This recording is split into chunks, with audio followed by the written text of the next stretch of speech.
Assalamu alaikum students. Today we will discuss about our next topic is chemical equation. A chemical equation is a representation of chemical equation in the terms of symbol, formula and signs etc. Chemical equation एक ऐसी equation होती है जिसको represent किया जाता है symbols अलामात की सूरत में, फार्मूलाज और साइंस लगाकर. In the chemical equation the reactant and product are separated by an arrow. Chemical equation में रिएक्टेंट और प्रोडक्ट एरो से सेपरेट किए जाते हैं. Symbol and formula of reactant are written on left side of the arrow, whereas those products are written on the right and left side of the arrow. जो symbol और formula होता है, जो reactants होते हैं वो लेफ़्ट साइड पे लिखे जाते हैं, जबकि प्रोडक्ट्स राइट साइड पे, एरो के राइट साइड पे लिखे जाते हैं. The arrow is directed towards the product. Arrow का जो फेस होता है वो प्रोडक्ट की साइड पे होता है कि ये प्रोडक्ट है. Physical state of product and reactants. Physical state of reactant and product are also expressed along with their states. Physical state जो होती है reactants की या products की कि ये solid है, liquid है या gas है, उसको एक फार्मूला या साइन से शो किया जाता है. जस्ट लाइक ये एग्जांपल नीचे दी हुई है जिसमें सल्फ़र है और ऑक्सीजन है. सल्फ़र के साथ एस लिखा हुआ है, इट्स मीन्स कि ये सॉलिड है. ऑक्सीजन के साथ जी लिखा हुआ है, इट्स मीन्स ये गैस है. अगर किसी चीज़ के साथ एक यू लिखा होगा तो वो एक्वस होगा, एक्वस सोल्यूशन होता है एक. और अगर एल लिखा होगा तो वो एक लिक्विड होता है. Which stand for solid, liquid, gas and aqueous state respectively. For example chemical equation representing the reaction of sulphur with oxygen to form a sulphur dioxide. Sulphur का ऑक्सीजन के साथ रिएक्ट करवाया है तो सल्फ़र डाइऑक्साइड बना है. The chemical equation written above that sulfur in solid state with oxygen gas. Equation ने बताया है कि सल्फ़र एक सॉलिड स्टेट है, सल्फ़र ठोस हालत में है जो कि रिएक्ट कर रहा है ऑक्सीजन गैस के साथ. जो प्रोडक्ट बना है वो एंड पे सल्फ़र डाइऑक्साइड बना है जो कि हमारे पास गैस है. Similarly, chemical equation is given as follows that indicate zinc is in solid state, reacts with aqueous solution of sulfuric acid. इस तरह इक्वेशन दी है जिसमें जिंक जो है वो ठोस हालत में है जो कि रिएक्ट कर रहा है सल्फ्यूरिक एसिड के साथ, जो कि एक एक्वस सोल्यूशन है, और प्रोड्यूस क्या करता है वो aqueous solution of zinc sulphate. Product के तौर पे हमें एक जिंक सल्फेट मिलता है, वो भी एक एक्वस सोल्यूशन है, और साथ में हाइड्रोजन गैस मिलती है. Let's see this example. Next है हमारे पास balancing the chemical equation. Chemical equation को कैसे बैलेंस किया जाता है. The chemical equation in which number of atoms of each substance on both sides of the equation, the reactant and product side are equal is called balanced equation. एक ऐसी equation जिसमें reactant और product की दोनों साइडों पे जो number of atoms होते हैं वो बराबर हों तो वो इक्वेशन कहलाती है. For example the chemical equation shows below in is a balanced equation. जो आपको एक एग्जांपल दी है HCl और NaOH. HCl हाइड्रोक्लोरिक एसिड और NaOH सोडियम क्लोराइड. इन दोनों के साथ एक एक एटम है.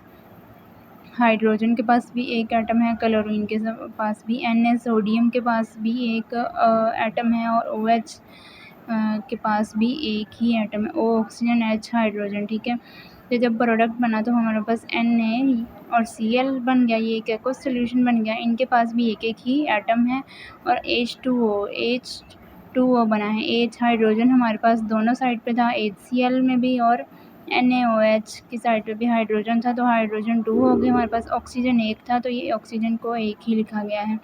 मतलब यहाँ पे जो नंबर ऑफ़ एटम्स की अरेंजमेंट है बोथ साइड पे इक्वल है. जितने नंबर ऑफ़ एटम्स रिएक्टेंट की साइड पे थे उतने ही नंबर ऑफ़ एटम्स प्रोडक्ट की साइड पे बने हैं. तो ये इक्वेशन बैलेंस्ड इक्वेशन है. The chemical equation in which number of atoms of each substance on both sides of the equation, the reactant and product side is not equal is called unbalanced equation. एक ऐसी equation जिसमें number of atoms both side पे reactant और product की side पे equal ना हो उसको अनबैलेंस्ड इक्वेशन कहा जाता है. फॉर एग्जांपल उन्होंने एक एग्जांपल दी है जो कि एक अनबैलेंस्ड इक्वेशन है. H2 यानी कि हाइड्रोजन के 2 एटम हैं, ये एक गैस है. Cl क्लोरीन जो कि गैस है, इसके भी 2 ही एटम है. जब प्रोडक्ट बना तो HCl बन गया. यहाँ पे मतलब यहाँ पे एक एटम है, जबकि प्रोडक्ट रिएक्टेंट की साइड पे 4 एटम थे, 2 हाइड्रोजन के पास और 2 क्लोरीन के पास. तो इस तरह से जो हमारे पास प्रोडक्ट बनना चाहिए था वो 2HCl बनना चाहिए था, जबकि ऐसा नहीं हुआ है. तो ये अनबैलेंस्ड इक्वेशन है एक। Unbalance equation can be balance by different method. Unbalance equation को डिफरेंट तरीक़ों से बैलेंस किया जाता है। The trial and error method is commonly use. Trial और एरर मेथड ज़्यादातर यूज़ किया जाता है। According to this method the trial and error process of adjusting coefficient before symbol और formula is continuously till the number of atoms reach on both sides. इस method में क्या होता है कि जब कोफिशिएंट्स को और सिंबल्स फार्मूला को तब तक एडजस्ट किया जाता है जब तक number of atoms both side पे इक्वल ना हो जाएं। नेक्स्ट उन्होंने कुछ रूल्स बताए हैं कि केमिकल इक्वेशन को कैसे बैलेंस किया जा सकता है। Right number 1 is right the unbalanced equation, count the number of atoms of each substance on both side of the arrow. सबसे पहले तो अनबैलेंस्ड इक्वेशन को लिखा जाए, उसके बाद जो नंबर ऑफ एटम्स हैं दोनों साइडों पे उनको काउंट किया जाए। Work with one substance at a time, एक टाइम पे एक ही सब्सटेंस के ऊपर काम किया जाए। मल्टीप्लाई दिस सिंबल और formula with suitable integers that on each side of equation where the number of atoms at a particular substance is less, try to balance the atoms on both sides of the equation. Start multiply with relatively small integers. अब उन्होंने क्या कहा है कि जो atoms या symbols या formula है उसको सूटेबल इंटीजर्स के साथ मल्टीप्लाई किया जाए। ठीक है, जहाँ पे नंबर ऑफ़ एटम्स की कमी आपको नज़र आ रही है वहाँ पर उसको बैलेंस किया जाए। कोशिश करें कि जो स्मॉल इंटीजर्स होते हैं उनके साथ मल्टीप्लाई किया जाए, जैसे कि 1 2 3 4 5 इस तरह के। Repeat the process of all substance one by one, यही प्रोसेस सारे सब्सटेंस के साथ वन बाय वन अप्लाई करें। Balance the diatomic molecules like H2N2O2 Cl2 at the end. Diatomic molecules वो होते हैं जिसमें दो एटम्स मौजूद होते हैं, जैसे कि हाइड्रोजन के दो एटम हैं, नाइट्रोजन के दो हैं, ऑक्सीजन के दो हैं और क्लोरीन के दो एटम हैं। इनको सबसे एंड पे बैलेंस किया जाए। जो बाकी सिंबल्स, बाकी एलिमेंट्स, बाकी मॉलिक्यूल्स होते हैं उनको फर्स्ट पे अरेंज किया जाए, फर्स्ट पे बैलेंस किया जाए। तो these are the basic rules for balancing the unbalanced chemical equation. I hope you will understand very easily with concepts.